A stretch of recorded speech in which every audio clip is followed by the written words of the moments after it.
बाबाजी के अन्य नाम लाहिड़ी महाशय जैसा कि एक योगी की आत्मकथा में दर्ज है। लाहिड़ी महाशय के शिष्यों ने बाबाजी को कई नामों से पुकारा। महामुनि बाबाजी महाराज, महायोगी, त्र्यंबक बाबा और शिव बाबा। पूर्णानंद और बाबाजी के उनके कई साथी शिष्यों ने उन्हें बस बाबाजी ब्रह्मानंद कहा। यह मुझे सबसे ज्यादा अपील करता है। बाबाजी उतने दुर्गम नहीं हैं जितने लोग सोचते हैं। वो हिमालय में केवल कुछ गिने चुने शिष्यों के साथ एकांत में नहीं घूमते।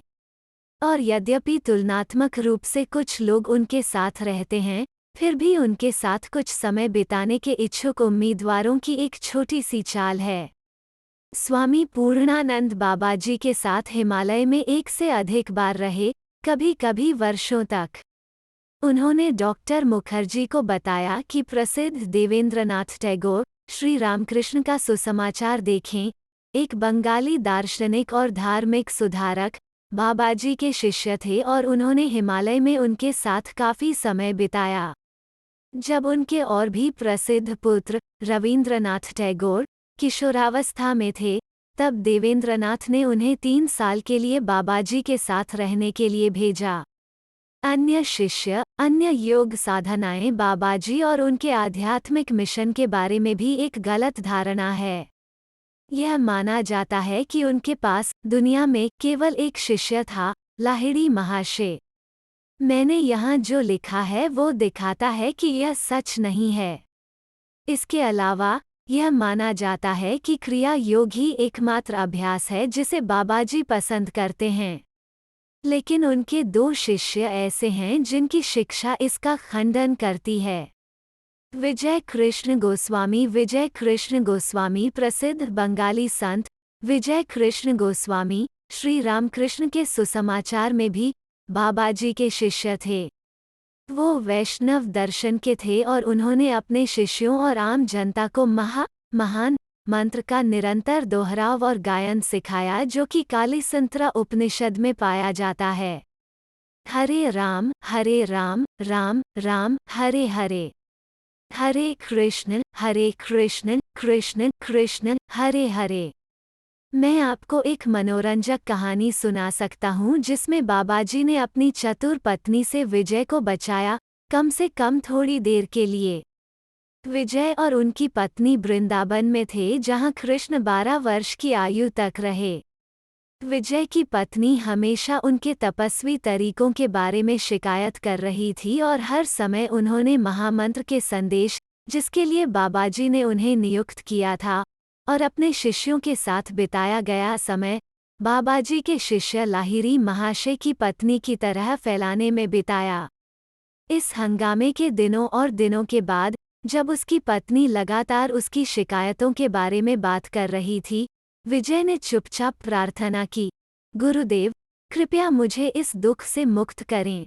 तुरंत उनकी पत्नी ने खुद को बाबाजी और उनके पवित्र बैंड के साथ हिमालय में पाया। वो कुछ देर वहीं रही और फिर वापस वृंदावन चली गई। उसके लापता होने के 6 महीने बाद वहां पहुंची। वो उसके बाद बहुत अधिक विनम्र थी।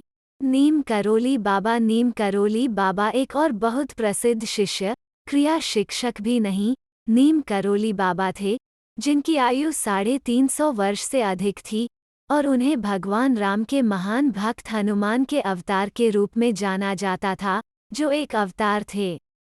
हजारों साल पहले भारत में 3.5 शताब्दियों तक नीम करोली बाबा ने लोगों को पवित्र मंत्र राम का नाम लगातार दोहराना सिखाया।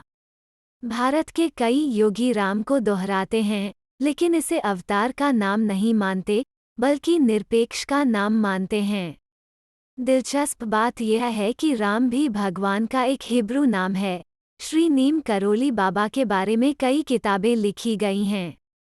मैंने उसे केवल एक बार देखा था और हर पल मैंने उसे देखा। मैं सचमुच आनंद के नशे में था। अंत में मैं आपको उन 3 लोगों के बारे में बताना चाहता हूँ जिनसे मैं मिला हूँ, जिन्होंने बाबाजी को देखा था। वकील दशाश्वमेध घाटवन नई दिल्ली में रहने वाले सर्वोच्च न्यायालय के वकील थे। उन्होंने कभी बाबाजी के बारे में नहीं सुना था, लेकिन एक बार वाराणसी की तीर्थ यात्रा पर वे शाम को दशाश्वमेध घाट पर बैठे थे। एक असाधारण रूप से सुंदर महिला उसके पास आई और बस बोली, मेरे पीछे आओ। वो यह नहीं जानता था, लेकिन यह बाबाजी की बहन थी, जिसके बारे में योगानंद ने एक योगी की आत्मकथा में लिखा था। वो अंधेरी संकरी गलियों से होते हुए उसका पीछा करता था और फिर संकरी सीढ़ियों से नीचे एक भूमिगत गुफा में जाता था। वहां केवल एक ही ज्योति जल रही थी, और उसके प्रकाश से उसने चमकीले लाल बालों वाला एक युवक वहां ध्यान में बैठा देखा। महिला ने उसे बैठने का इशारा किया। जब उसने पूछा कि वो आदमी कौन था, तो उसने केवल इतना कहा, महान बाबाजी, और संकेत दिया कि उसे बोलना नहीं चाहिए। वो एक घंटे वहीं बैठा रहा और अपने सामने दीप्तिमान आकृति को देखता रहा। फिर चुपचाप महिला ने इशारा किया कि उसे खड़ा होना चाहिए और उसका पीछा करना चाहिए। वो उसे दशाश्वमेध घाट वापस ले गई और बिना कुछ कहे चली गई। नई दिल्ली लौटने के 1 या 2 दिन बाद ही उन्हें एक योगी की आत्मकथा मिली और उन्होंने बाबाजी की तस्वीर देखी जो बिल्कुल उस योगी की तरह थी जिसे उन्होंने देखा था। कई बार वे बाबाजी या उनकी बहन की तलाश में वाराणसी वापस गए, लेकिन सफल नहीं हुए। एक महिला योगी मित्र में उपरोक्त वकील से एक महिला के घर में मिला जो बाबाजी से भी मिली थी। उससे मैंने निम्नलिखित सीखा। बाबाजी की गुफा। जब बाबाजी रानीखेत के पास लाहिड़ी महाशय से मिले, तो वे उन्हें एक गुफा में ले गए जहां वे लाहिड़ी बाबा के पिछले जन्म में साथ रहे थे। इसे आमतौर पर बाबाजी की गुफा के रूप में जाना जाता है। लेकिन बाबाजी के पास कई गुफाएं हैं, और उनमें से एक का चरित्र सबसे अजीब है। यह कई क्रूर बाघों और अन्य खतरनाक जानवरों से घिरे घने जंगल में स्थित है। जब कोई उस जंगल में रात के समय खो जाता है तो बाबाजी का एक शिष्य आता है और उन्हें उस गुफा में ले जाता है। खोया हुआ व्यक्ति घर में जो अभ्यस्त होता है, उसी के अनुसार वो गुफा में पाता है। गरीब लोगों को यह बहुत ही कम लगता है, दूसरों को लगता है कि यह साधारण रूप से सुसज्जित है और संपन्न लोग इसे शानदार ढंग से सुसज्जित पाते हैं, जिसमें कालीन, कुर्सियां, मेज और एक आरामदायक बिस्तर है। हर एक को उस तरह का भोजन दिया जाए जो वो आमतौर पर घर पर होता। सुबह शिष्य उसे जंगल से बाहर का रास्ता दिखाता है। कुछ लोग बाबाजी से खुद गुफा में मिलते हैं, लेकिन कुछ नहीं।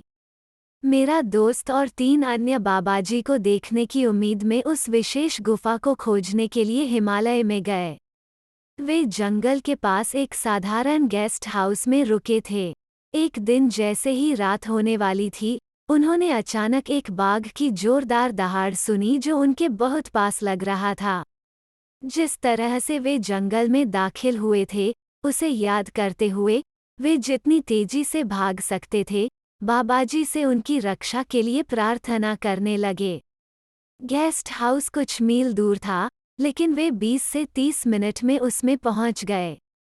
बाबाजी के आशीर्वाद से यह एक चमत्कार और चमत्कारी पलायन था, वे आश्वस्त थे।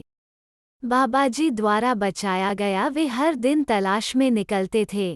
लेकिन कुछ दिनों बाद मेरा दोस्त बहुत बीमार हो गया और उसे तेज बुखार हो गया। उसने अन्य लोगों से आग्रह किया कि वे आगे बढ़ें और गुफा की खोज जारी रखें, जो उन्होंने अनिच्छा से की। कुछ देर बाद उसके कमरे के खुले दरवाजे से एक दीप्तिमान आकृति आई। उनके शरीर से प्रकाश की किरणें चमक रही थीं, इसलिए उनकी विशेषताओं को देखना आसान नहीं था, लेकिन उन्होंने उन्हें बिल्कुल बाबाजी के चित्र की तरह देखा, और उनके सिर पर लाल रंग के बाल थे, जो प्राचीन ऋषियों की शैली में नीचे लटकने के बजाय एक गांठ में थे। उसकी तस्वीर में वे बैठ गए और उनसे आध्यात्मिक विषयों पर लंबी बातचीत की। उसने मुझे कभी नहीं बताया कि क्या कहा गया था। फिर उसने कहा, दूसरे आ रहे हैं, इसलिए मैं अभी चला जाऊंगा। वो दरवाजे के लिए शुरू हुआ और उसकी दृष्टि से दूर हो गया। अगले 3-4 दिनों तक ऐसा ही होता रहा। लेकिन अन्य तीर्थयात्रियों के लिए समय समाप्त हो रहा था और उन्हें अपनी नौकरी पर लौटना पड़ा। तो मेरी सहेली ने उनसे कहा कि आगे बढ़ो और वो किसी तरह से कई मील दूर रेलवे स्टेशन जाने की कोशिश करेगी। यह वे नहीं करना चाहते थे, लेकिन उसने जोर दिया और अगले दिन वे चले गए। उस दोपहर दीप्तिमान योगी हमेशा की तरह लौट आया, लेकिन उससे कहा कि उसे दिल्ली में जाकर इलाज कराना चाहिए, नहीं तो वह मर जाएगी। लेकिन मैं चल नहीं सकती, उसने विरोध किया। फिर मैं तुम्हें अपनी पीठ पर बिठाऊंगा, उन्होंने कहा। और इसलिए उसने किया। उसने उसका सामान उठाया और वो उसके गले में लिपट गई और वे चले गए। एक और चमत्कारिक ढंग से कम समय में वे स्टेशन पर थे। योगी ने उसे एक डिब्बे में बिठाया, विदा किया और चला गया। जैसे ही वो ट्रेन के चलने की प्रतीक्षा में बैठी, वो प्रार्थना करने लगी, हे मास्टर बाबाजी, यदि यह वास्तव में आप थे जो मुझसे मिलने आए और मुझे यहाँ लाए, तो वापस आओ और मुझे आपको देखने दो और सुनिश्चित हो जाओ। कुछ नहीं हुआ। ट्रेन चल पड़ी और जैसे ही स्टेशन से निकल रही थी, अचानक बाबाजी प्लेटफॉर्म पर खड़े थे। उसका दिल उछल पड़ा और उसने उठने और ट्रेन छोड़ने की कोशिश की, लेकिन यह बहुत तेज चल रही थी। अगला स्टेशन काफी दूर था, लेकिन उसने प्रार्थना की, हे बाबाजी, कृपया अगले स्टेशन पर आ जाइए। तब मुझे पता चलेगा कि यह वास्तव में आप ही हैं जिसे मैंने देखा है। वो अपनी इच्छा से इतनी उत्साहित थी कि जब ट्रेन स्टेशन पर रुकती थी तो वह ट्रेन से उठने बैठने में सक्षम हो जाती थी। वो इधर उधर देखती देखती प्लेटफॉर्म से ऊपर नीचे जाती रही, लेकिन देखा कुछ नहीं। कंडक्टर ने सीटी बजाई और वो जल्दी से ट्रेन में वापस चली गई, लेकिन दरवाजे पर खड़ी होकर बाहर देख रही थी। अगर बाबाजी प्रकट हुए तो प्लेटफॉर्म पर कूदने की योजना बना रहे थे।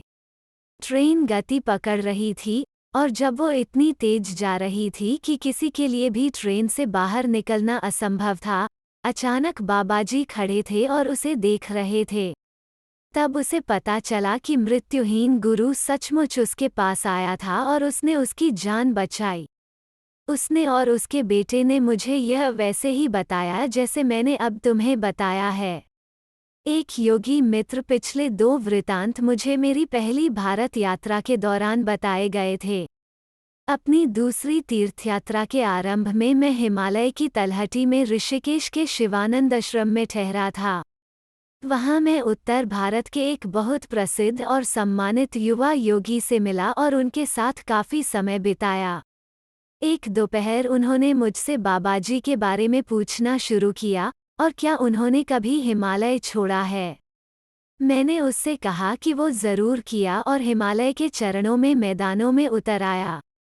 ठीक है, मैंने उसे 1 हफ्ते पहले ही लखनऊ रेलवे स्टेशन पर देखा था, उसने मुझे बताया। फिर उन्होंने मुझे बताया कि कैसे उन्होंने लखनऊ स्टेशन के प्लेटफॉर्म पर लंबे, चमकीले लाल बालों वाले एक युवक को कई अन्य पुरुषों के साथ इंतजार करते देखा था। सभी बस हिमालयी योगियों की तरह तैयार थे। मैं उसे देखना नहीं छोड़ सकता, युवा भिक्षु ने मुझसे कहा। मैंने अपने जीवन में उनके जैसा कोई नहीं देखा। मुझे पता था कि यह एक महान आत्मा होनी चाहिए। जब उत्तर की ओर जाने वाली ट्रेन आई, तो वो अन्य लोगों के साथ एक तृतीय श्रेणी के डिब्बे में चढ़ गया, और जैसे ही ट्रेन स्टेशन से निकली, मैंने महसूस किया कि यह योगानंद की आत्मकथा के बाबाजी होंगे। यह विचार मेरे मन में पहले नहीं आया था। मेरा मानना कि उसने मुझे यह महसूस करने से रोक दिया कि वो कौन था जब तक कि उससे संपर्क करने में बहुत देर हो चुकी थी। तो मैं इतना कम जानता हूँ। प्रिय दर्शकों, हम चाहते हैं कि आपका समर्थन हमारे चैनल को आगे बढ़ाए। आपके सहयोग के बिना हम कुछ भी नहीं हैं। कृपया लाइक, सब्सक्राइब, शेयर और कमेंट ज़रूर करें। हम आपके आभारी हैं। बहुत बहुत धन्यवाद।